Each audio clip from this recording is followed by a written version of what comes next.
Yan, nakabili ako ng hito. Malinis na hito kasi alaga sa farm. Sa farm. Kaya yun, sinabawang sinigang ko na may organic pechay. Wow, sarap nito. Ito ang lunch namin.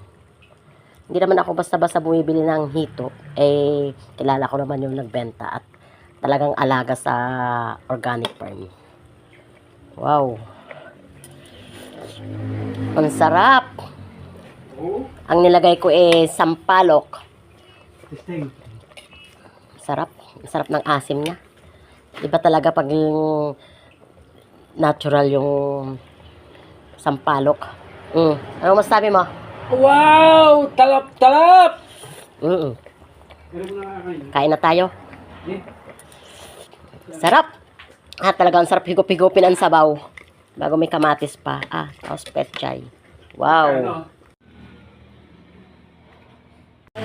Mag-lunch na tayo. Yan, sarap naman ng sausawang ko. Patis na may maraming sili at kalamansi. Ang aking ulam ay yan, sinigang na hito. Sarap.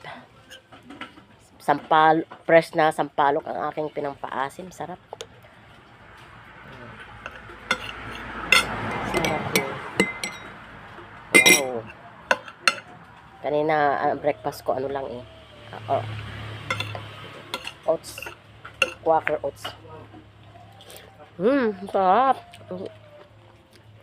Kaya ako napabili ng hito kasi alaga sa farm. Sarap pala sa sigang hito. Sarap. Sarap ng sabaw, higup-higupin.